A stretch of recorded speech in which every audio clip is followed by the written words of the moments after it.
What's going on, guys? My name is Ben Hall, here with my guy Trey Watson, former linebacker from Maryland and Illinois, and the Dolphins, and played in the XFL as well. So now we're going to be bringing you guys a little bit of a talk show. Each week, we're going to talk a little bit about college football and NFL football, and just kind of give our thoughts and stuff about that. So I'm going to let him talk to you guys a little bit. Yeah, no doubt. I appreciate you, having me on here so we can get together and talk some football, man. That's always fun. But like he said, man, my name's Tre Watson, former University of Illinois and Maryland linebacker. As you can see in the back, definitely representing all the places I've been. Most recently was with the Dallas Renegades of the XFL, and before that, the Miami Dolphins as well for a short time. But like I said, excited to talk some football, man. There's a lot going on, even in the times we have right now. It's great, to get to watch some football. Wish I was playing. Maybe we'll get back to that soon, but football is football. So we'll start off with the Chiefs-Texans game. Now that started on Thursday, and it was quite different watching a football game. The Chiefs had a little bit of fans there, but it just wasn't the same. Whereas when they have a sellout crowd, they had like 15,000, I think. So, the Chiefs won, but they were playing a Texan squad who wasn't really impressing me too much. But the one player who stood out for me in that game was Clyde Edwards-Helaire from LSU, the running back. He really stepped up for them, and it was kind of crazy seeing a rookie go in there with their starting running back sitting out because of COVID. The rookie went right in there and did real well for him. And Mahomes looked good. The offense looked pretty good, but it was hard to tell. I want to see them when they get a real matchup because I feel like they just outnumber the Texans bad. Yeah, no doubt. That first week is always unique, especially, they're coming off a Super Bowl. They brought back, the majority of the core of their team, obviously led by Patrick Mahomes. Versus the Texans team that's, trying to piece things together. They had a couple new pieces, new running backs. Brandon Cooks is new coming in as well. So, they're piecing together a new offense, figuring things out. But I definitely say the Chiefs did their thing. Everyone really expected Clyde Edwards-Helaire to be their new guy with was it Williams sitting out. And he was dynamic at LSU anyway. So I expected big things from him, and he definitely impressed us right off the bat. He showed that he was worth the praise. So now the 1 o'clock games on Sunday, the 4 o'clock games were definitely better, but in the 1 o'clock games we saw some surprising stuff. Like, I don't think anybody had the Jaguars beating the Colts. That was definitely a shocker. It was kind of tough, Colts fans. I didn't know why, but once they signed Phillip Rivers in the offseason, I think they thought they were going to get more than what they actually were getting. Phillip Rivers, he's a vet. He's always been a pretty good quarterback, but he threw the ball about 46 times or something like that, and he threw 2 picks and a touchdown. Whereas Gardner Minshew, who somehow he threw 19 for 20 with a couple of touchdowns as well. So it was kind of crazy to see Minshew throw the ball so much less and still have more touchdowns and lead his team to a victory. But it also hurt the Colts having Mac. Mac got hurt. So Hines kind of stepped up, but he didn't really give them the yards they needed. He had 2 touchdowns, one catching and one rushing. But I think for the Colts to have any shot, they're going to need Taylor from Wisconsin to step up. And I'm sure you know a little bit about Taylor. You played against him for a few years when you were in the Big Ten. Yeah, no doubt. He's a super dynamic guy at running back, and certainly hurts having a start running back go out. But, with as strong as the Colts offensive line is, and as solid as their defense has been in the past, there's no excuse for losing to the Jags. All respect to Gardner Minshew. He kind of carried on his hot streak from last season. But, you can't lose that game if you're the Colts. They have, much bigger aspirations at the moment than the Jags do. And also I had their defense on fantasy, and they disappointed me. So I got the win anyway, so I guess it's all good. But, they're going to have to pull some things together. They have too many weapons. Even without Mac, they've got solid tight ends. They've got T.Y. Hilton. And, Paris Campbell played pretty well. He made some big plays. But they'll definitely need to do more, than what we saw on Sunday from them to reach the goals that they have, for themselves as a team. The Bears-Lions was also a little bit of a surprising game where the Lions went up big, and it kind of seemed like it was over, and Mitch Trubisky led the Bears back. Meanwhile, the Lions still should have won the game where the Swift dropped the ball at the goal line, which would have gave them the win. Tough, but that's a bad loss for the Lions. Yeah, no doubt, man. They got to pull that one out. People were ready to give up on Trubisky, and they kind of have been for a while now. But they were ready. The way he and the whole team was playing early on. I mean, they were doing whatever they wanted. Jones ran that cornerback over from the Bears, and Adrian Peterson was having a great day too. I mean, it was just set for them to win, and especially, I mean, I guess home field advantage isn't the same right now with nobody being in the stadium, but you just can't lose that game. And then to have a chance after everything for Swift to catch it, I mean, you just can't drop that pass. I'm going to throw a little shout out to Ty, but I don't think my man Ty is dropping that pass. The Lions might need to give my man a few more snaps. I don't know. Maybe they won't lose some games like that. But that's one you can't lose for sure. And might have saved Trubisky, a couple more starts. We'll see what happens.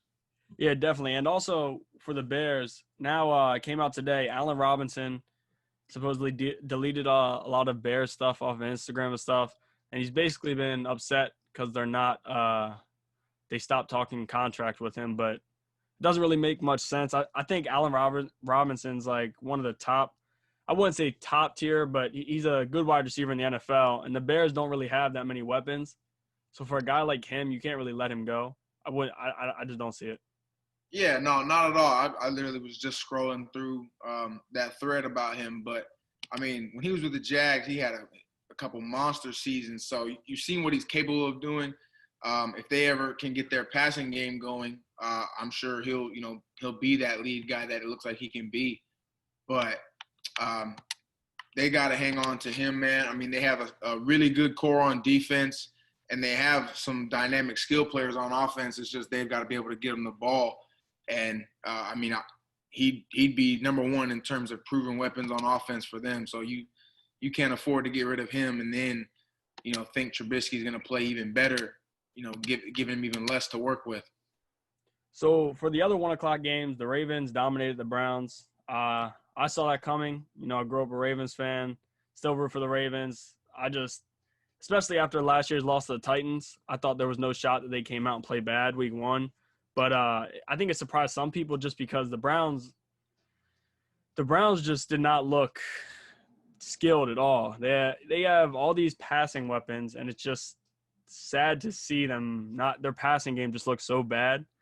The Ravens secondary is very good, don't get me wrong. And the Ravens D-line was good too, but I feel like the Browns, I don't even know what it is with the Browns, but it's disappointing to see, especially, and they got Chubb coming out of the backfield and Kareem Hunt. I feel like they could get Chubb involved a little bit more and stop making the pass so expected.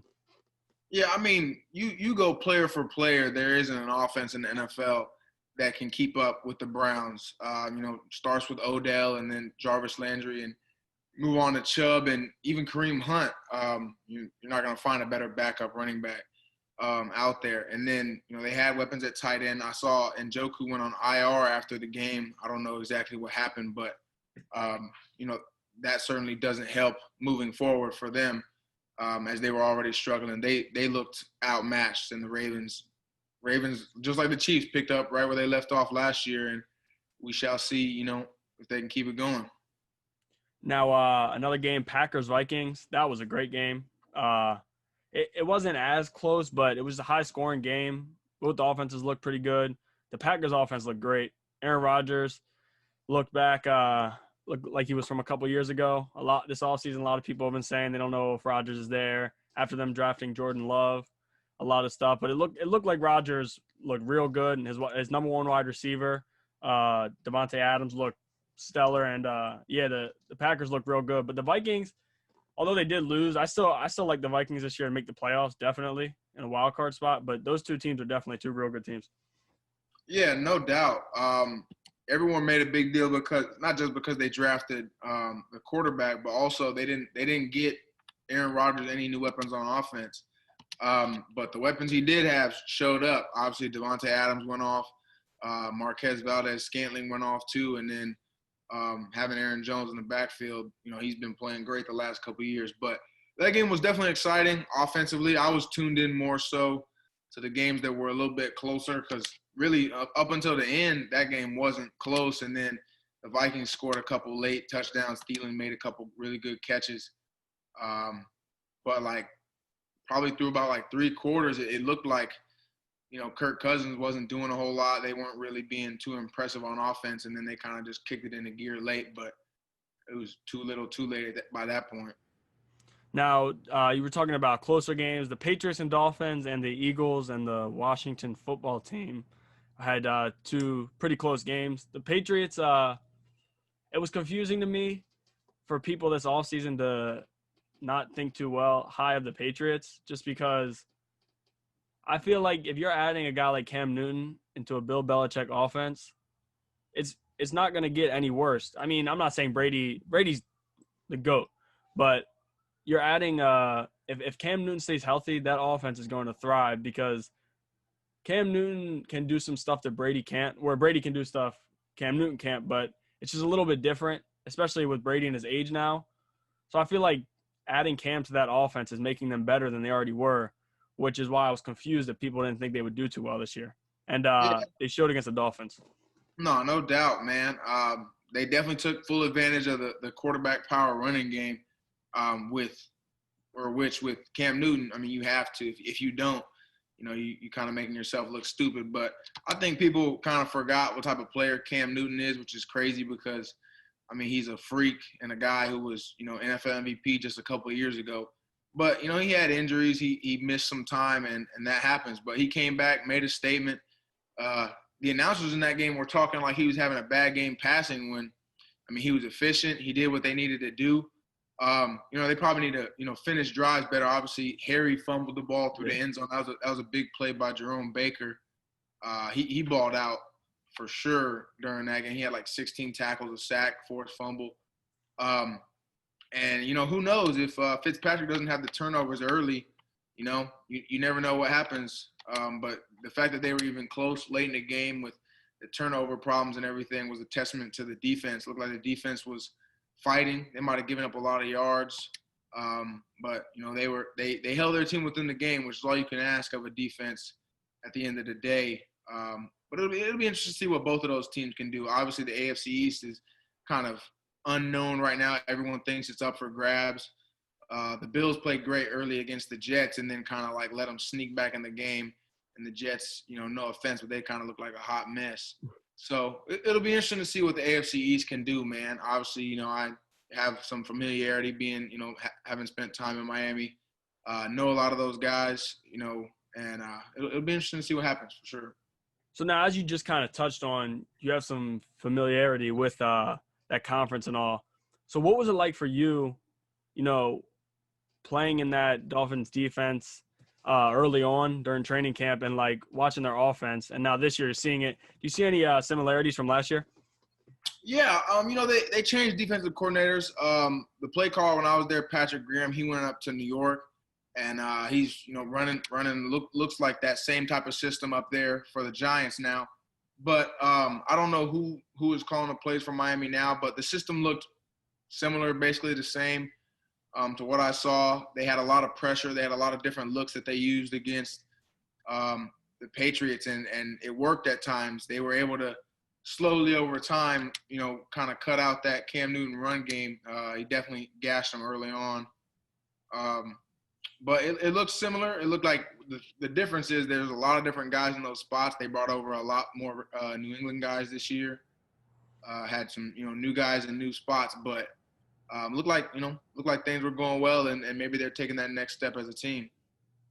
So now the last 2 1:00 games I want to talk about, the Eagles versus the Washington football team. That was a game where before the game I told a lot of people I thought I didn't think the Washington football team would win, but I did think that they were going to compete and make it a very close game. And before the game, a lot of analysts were saying that they were 100% sure the Eagles are going to win. And in most pick'em pools, everybody was taking the Eagles. But without Miles Sanders and with their injuries up front on their O-line, I couldn't see how you would think that that game would be even a blowout because the Washington football team, they're young. They got some good guys. Terry McLaurin, you've played against him. Some guys like him, Dwayne Haskins, like all those guys. I just feel like the Eagles kind of, I wouldn't say disappointed, but made a lot of analysts look a little different. Yeah, no, they certainly underperform, man. It's definitely hard though when you have, basically piecing together O-line at the last moment. I mean, they literally announced like Thursday that the guy they signed to play guard has to play left tackle, and he basically didn't want to do it for the money that that he had agreed to play guard for, which I completely understand. Left tackle is one of the biggest and most high pressure jobs in the game. You should definitely get paid like it, but they had a lot of guys out. Lane Johnson out. Obviously, they lost Brandon Brooks for the year, which really hurts because he was coming in looking like Aaron Donald after the offseason. And he was already a dominant force. So to go from having, one of the top O-lines on paper preseason to your first game, giving up 8 sacks, that's a big deal. And you pay a guy like Carson Wentz all that money, especially with, his recent injury history. You can't have him getting sacked 8 times. But Ryan Kerrigan and Chase Young and those guys were living in the backfield, man. And like you said, they definitely got talent on their team. Guys were sleeping on Dwayne Haskins too, and he came out, struggled a little bit in the first half, but in the second half, he led his team to victory, and that's what you need a quarterback to do. And even at running back, they had Peyton Barber ended up getting a couple rushing touchdowns when they just released Adrian Peterson. Everyone's thinking it's Antonio Gibson's show, and then you have a guy who came over from the Bucs, and kind of sealed the deal for them in the game. Yep. So now the last 1 o'clock game I want to talk about was the Raiders-Panthers game. That was a high scoring. That was actually a pretty good game. But Bridgewater versus Derek Carr. Really, Josh Jacobs was the show of that game. He had 3 touchdowns, 93 rush yards. But coming out of last year's season, I think Josh Jacobs was expected to have a great year. But starting off the season with 3 touchdowns is huge for him. And it's huge for a Raiders team who's very young. Ruggs had a deep catch. The Raiders didn't look great, but they looked a little bit better. And I think Mariota, I don't think Mariota is great, but I think putting him on the roster will make Derek Carr play with a little bit more intensity and maybe play with like he knows someone's behind him where if he struggles, Mariota's going to go right in there. Yeah, no doubt. And he's hurt early in the season, but he'll probably come back, and even if Carr keeps starting, he'll be another element maybe on like, goal line, option run, stuff like that. He adds something to the team, regardless. But they're also a team that's building. They got a lot of young players too. But their offensive line looked great, man. They were making some big nice holes for Jacobs to run through, and that's what you need for them to get started. And then having a guy like Ruggs, who can literally run by anybody at any time, is great. I know he got dinged up, but, he flashed a little bit, and it'll be interesting to see. Panthers offense had a great game out of Robbie Anderson, but, DJ didn't necessarily do a whole lot for him this week, but I'm sure if they're able to, get him going, keep McCaffrey doing what McCaffrey always does, and then, get consistent play out of guys like Robbie Anderson too, their offense will probably be all right moving forward. Now, the 4 o'clock games were great. All the 4 o'clock games were worth watching. Now, the Chargers-Bengals game, that was more of a defensive game. Joe Burrow, he looked good for what he was given. He had no time. I think the Bengals, having him start week 1, I think they need to fix their O-line, definitely, because for Burrow to have success like he did at LSU, he's going to need time. He's got weapons, wide receiver. A.J. Green's back. Higgins from Clemson. He's got guys that he can throw to. It's just I feel like he needs a little bit more protection for them to be good. And they played a Chargers team, which they should have sent it to overtime. Bullock missed a kick. He said he hurt his calf. But that was a game where I think the Bengals definitely are looking back on it, knowing they should have at least took it to overtime, even win the game.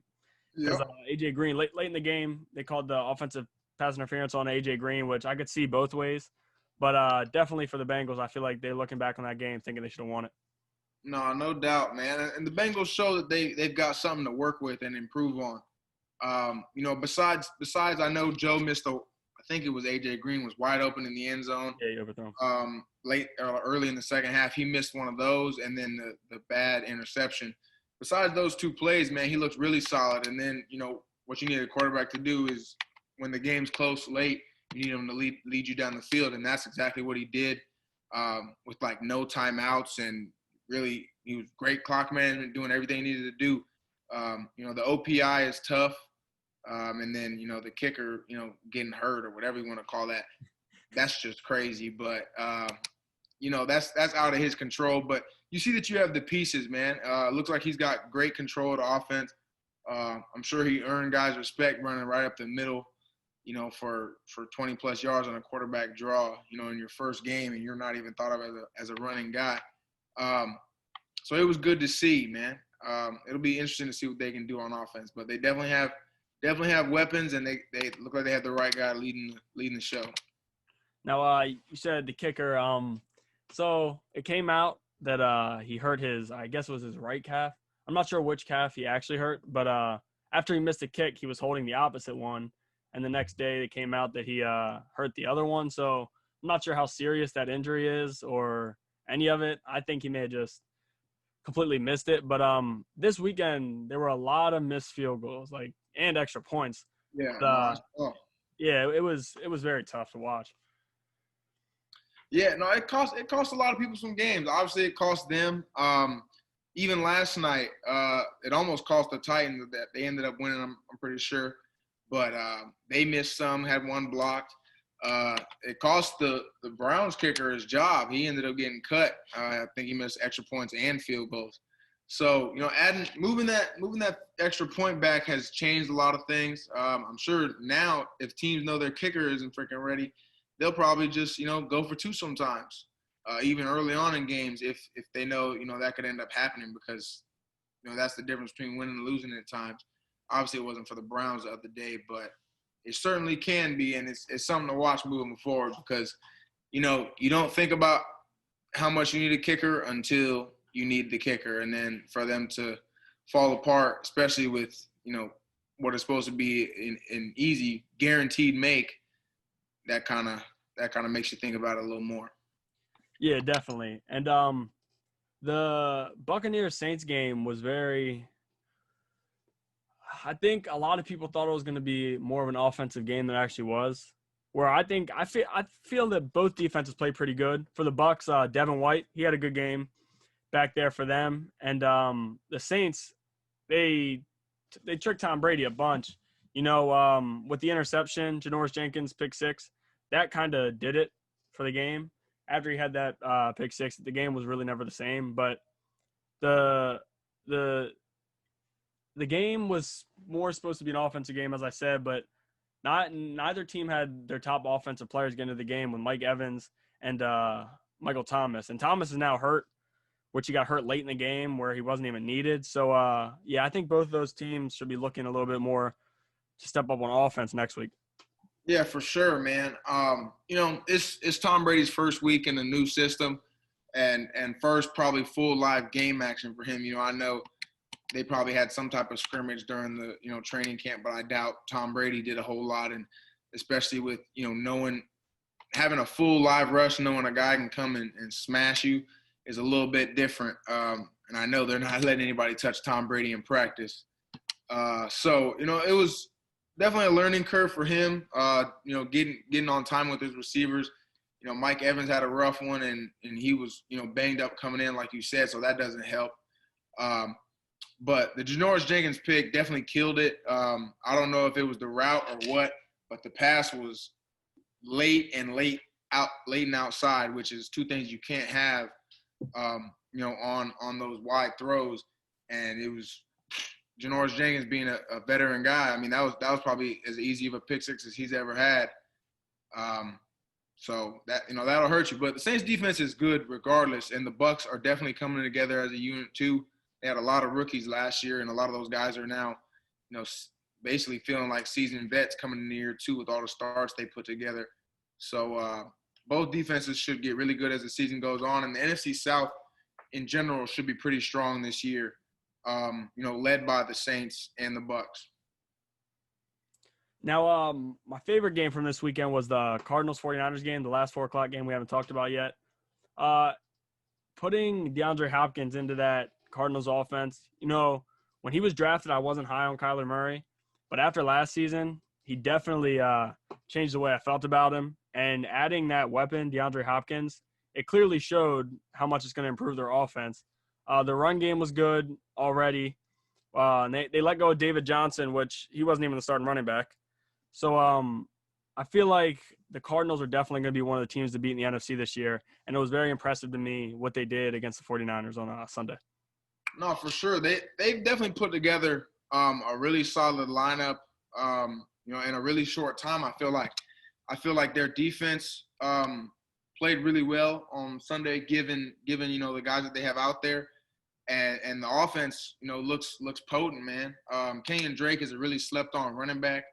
I feel like he didn't get his just due in Miami, and he came into Arizona last year and really, really made some things happen for him. He had some really big games. And, him and Kyler are going to be a nice 1-2 punch running the ball. Obviously, we see what Kyler can do, when he gets outside the pocket, especially on that play where he closed the game out. But then you had Hopkins in there, and you had a veteran, Larry Fitz, who can get you a catch whenever you need one. They've got a lot of weapons, and they have Kirk in the slot too. So, they're definitely potent on offense, and, they could be a threat because that division is another one that's going to be extremely competitive, from top to bottom. Obviously, we saw how the Rams played against Dallas, and Seattle looked great against the Falcons as well. So it'll be interesting to see what happens in that division. But that's a great way to start for the Cardinals and against a really strong team. Now, for the Sunday night game, the Cowboys-Rams game, the Cowboys have impressed me the least in the NFL. I feel like with the weapons they added, the game against the Rams should have definitely been a win for the Cowboys, and it was tough because the Cowboys they got guys up front for their D-line. They always got a good O-line. They got Elliott as one of the best running backs in the league, and their offense just seems to struggle. And late in the game, it was they had a chance to either tie it with a field goal, but they went for it, which I wasn't against. I could see them going for it, but the play call was terrible. The guy's route didn't even pass the first down marker, and even if he would have caught it, he still wouldn't have had the first. Yeah. So it was, to me, that game was kind of disappointing. If I was a Cowboys fan, I would definitely be disappointed because I just expected a lot more out of them. No doubt. I think, man, from ownership down, the Cowboys always have high expectations, and with the roster he put together, that's definitely well-deserved expectations. They have dynamic players on both sides of the ball. Like you said, their O-line is literally always thought of as the best in the league, and they have a good quarterback at the helm who deserves to be paid like one. But, yeah, that game was tough for them, man. I mean, they had Leighton Vander Esch go down. They lost their starting tight end to a non-contact ACL, which is always really hard to hear. And then, like you said, late in the game, that's a tough decision to make. But, I mean, you have to live with it one way or another. And just, that one just didn't fall their way. And then, the call at the end of the game, when I watched it live, I was like, that's obviously pass interference on Gallup. But then you watch the replay, and it looks like he barely even touched him. So kudos to Jalen Ramsey. A veteran guy is going to make a veteran play. And, he did what he needed to do to sell it to the ref, and his team came out on top. So props to him for that. And that's, you just got to live with that one. You can't really do much about it. Yeah, so there were two of those. As we talked about earlier, AJ Green and the Bengals game. I feel like the AJ Green one was more justified. I can see the call. But, yeah, as you said, the Gallup one, I just feel like that's football.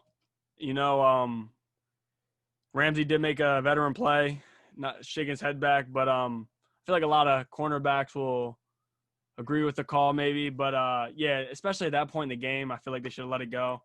But there were a lot of questionable calls going both ways throughout the game. So, I could see the PI was bad, but It was the Cowboys still should have won the game. But now in the Steelers-Giants game, the first Monday night game, the Steelers came out slow, and I expected that just because Big Ben, he didn't play since early last year, had to sit out a whole year, and he kind of came along as the game went on. And the Giants, they just couldn't get Saquon going, which is tough to see. Such a good running back, and it's tough to see him not get going. Yeah, for sure, man. Both of the running backs really struggled. I know James Conner ended up getting hurt a little bit, which obviously, that limits his ability to do anything. But both teams were really slow coming out of the gate. Saquon was able to make a couple plays in the pass game, but as far as the run game, man, when you have a guy that's that dynamic and can do so many different things, he can't be a non-factor at all, especially when you got a guy who's still learning at quarterback. And, they were missing their veteran wide receiver in Golden Tate. So there was a lot of stuff that was going on there.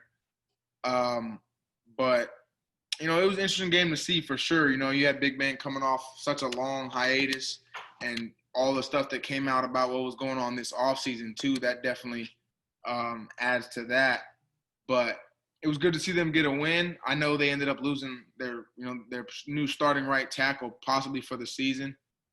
So that hurts, seeing all these guys go down with these season-ending injuries in week one. I know, we didn't mention it, but the linebacker for the Chargers had a really nasty injury. Mm-hmm. Feel for guys like that. You put in all this work for all this time, and then literally they didn't even get a preseason game. So this is literally their first time going out on the field playing against somebody else. So to have an injury like that, that really hurts. Now, the final game, Titans-Broncos, that game was I stayed up for it. I didn't know if I would, but I stayed up for it. And the Titans, the game should have been easily won, as we talked about earlier, kickers missing field goals. But the Broncos, I like Drew Lock, and adding Jerry Jeudy, who I thought was the best wide receiver in the draft, is definitely big for them. He had 2 drops, but I feel like he made up for it for the plays that he made. But you'll see that with rookies. And they were without Cortland Sutton. So the Broncos, they're down with injuries. Von Miller's hurt. So I guess you could say – and they also did fairly well stopping the run. Derrick Henry ran the ball so much. He had 100-plus yards. But they did a pretty good job. Watching the game, they did a pretty good job stopping Derrick Henry. Late, they kind of fell apart a little bit. But definitely in that game, field goals – hurt. And as I said, I like Drew Lock and his weapon Noah Fant. I think he'll be good, but I feel like the Titans, I don't think they'll do as well as they did last year. But last night, now you can't really say anything because of the missed field goals, but Ryan Tannehill, if he doesn't have Derrick Henry's rush game really going, I feel like he's going to struggle. Yeah, I think, as far as that's tough for any quarterback really. Unless they're a guy who always, throws 40, 50 times a game, and they just completely rely on the passing game. But, their team starts with the run. They're built to run the ball. But, they have guys at receiver, who are dynamic. They have a solid tight end in Jonnu Smith. So they definitely, need to be balanced. I feel like that'll help Derrick Henry out too, if this year they're able to keep the passing game going well, because then you can't game plan just for one dimension when you have both working out really well. So that'll be interesting to see. But the Broncos, I think their offense, they made great use of their tight ends last night. I felt like, they have Fant, Jake Butt, I forget the other one's name, but they've got so many different guys that they can use at that position. Like you said, Judy's a great route runner, and, he's probably going to make a lot of plays for them this year. It seems like the team has a lot of confidence in Drew Lock, and he has a lot of confidence in himself. So it'll be interesting to see where they can go as a team. Like you said, they got a lot of guys hurt, which is tough for any team. But when you have one of the best defensive players in the whole league, and you can't even use him for an entire season, that's definitely tough. So now that we've touched all the games, so for week 1, we're gonna do our Super Bowl prediction. Now, I've had this – before week 1, I had this as mine, but I'm going to go with the Ravens and the Seahawks. I love the Seahawks this year. I think they're going to be real good. Adding Jamal Adams, who had a great game. He had 8 tackles and a sack. I feel like the Seahawks are going to be the team to beat in the NFC. But, I think the Ravens are definitely mine. As I said, growing up in Baltimore, I've always been a huge Ravens fan. And last year, I thought they were going to win it. But this year, they look great to start off the season, which is always a good thing. Harbaugh usually has the guys ready to go. But the Ravens, I feel like with most teams usually only get better after the draft. But the Ravens, they got Patrick Queen, who I thought was a steal, and they got Dobbins back-to-back, which was huge for them. And up line, their D-line just looked so good. Calais Campbell batted a few balls. And they did a pretty good job stopping the run. I think Cleveland could have made their run look a lot better if they used Chubb a little bit more. And I definitely think the Ravens and the Chiefs are my Super Bowl pick. If it's not the Ravens, the Chiefs, or the Ravens and Seahawks. But if it's not the Ravens, it'll be the Chiefs, I think. But those two teams will definitely be the top teams in the AFC. Yeah, no doubt. I don't think you can go wrong with either one of them. I'm going to go with the Chiefs just because I don't see anyone stopping them. I don't see anyone stopping the Ravens offense either, but I feel like the Chiefs are just too much of a problem to contain.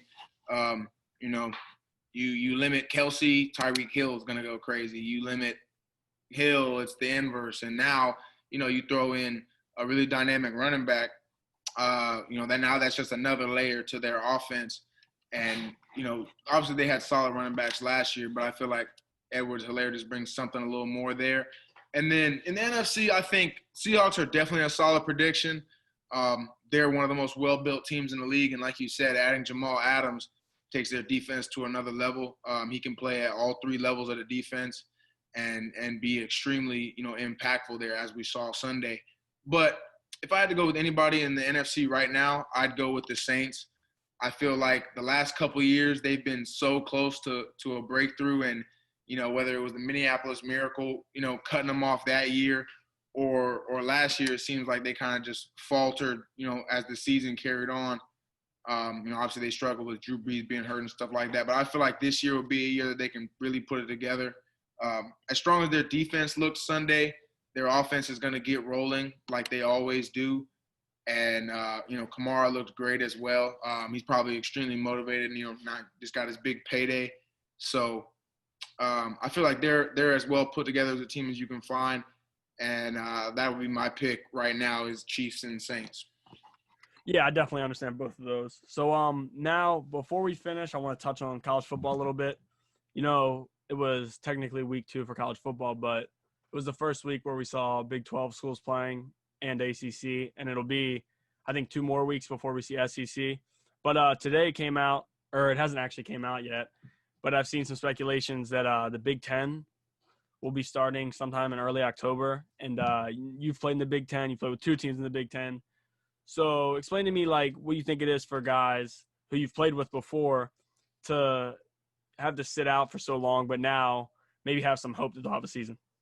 Yeah, it's a bright light maybe for them at the end of the tunnel. This is the longest off season they've had since they started playing football.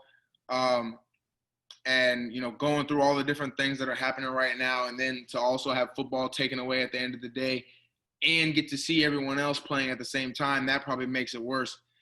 It would feel different if everyone was not playing, if there was no college football. But to see, most of the other major conferences playing and then be shut out, that probably just adds another layer of hurt to that. But, there's some room for hope right now, which is great for them. I hope for their sake that they're able to come together and the conference is able to do something, because right now they're failing those players. And so many of those guys, this is their last step of football. This is the game they've loved their entire life. And, especially like guys who are seniors, 5th-year type guys, this is the end of the road for them. And to not even get to experience that one last time, I hurt for them, man, because I can't imagine being in that position and trying to sort through all that, just missing out. Yeah, so what's frustrating for me about the whole thing, as you said, with other conferences and other guys playing, I feel like the Big Ten called it too early, and now they're trying to rush it back because they realize that other conferences are still going to go on.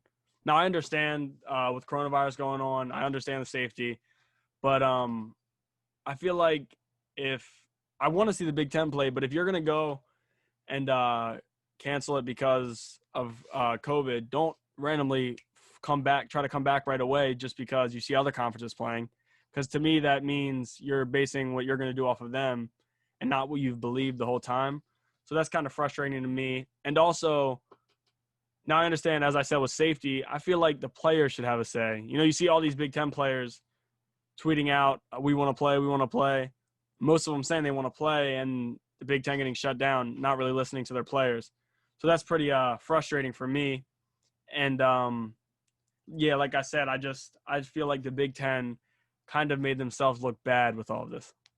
Yeah, no, they certainly did, man. And it's a tough situation, period, because you have so many factors to consider. And I feel like, you know, from what I've read, the new Big Ten commissioner has been struggling a little bit in his new role, and he's kind of taken the power away from all the other people who normally have influence when it comes to these kind of decisions.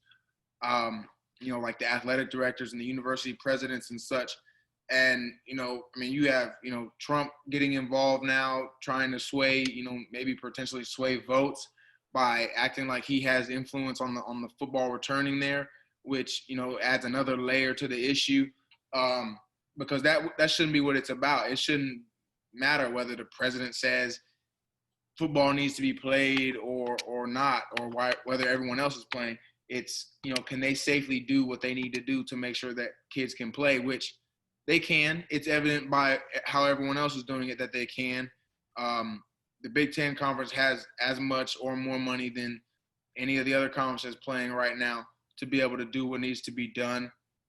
So it's up to them to do it. And, you know, hopefully they come through with something. But at the end of the day, you know, this whole pandemic experience is kind of letting you learn a lot about all types of people, organizations, and all that. And, you know, you learn by people's actions, and that's what's happening across the board. Yeah, exactly. I agree 100%. So now that'll do it with our show today. We hope to see you guys again next week. We'll be talking week 2 NFL. We'll be talking a little bit more about college football next week after we have some more games played. So I want to thank you guys for watching, and I'll see you next week. No doubt. Appreciate y'all.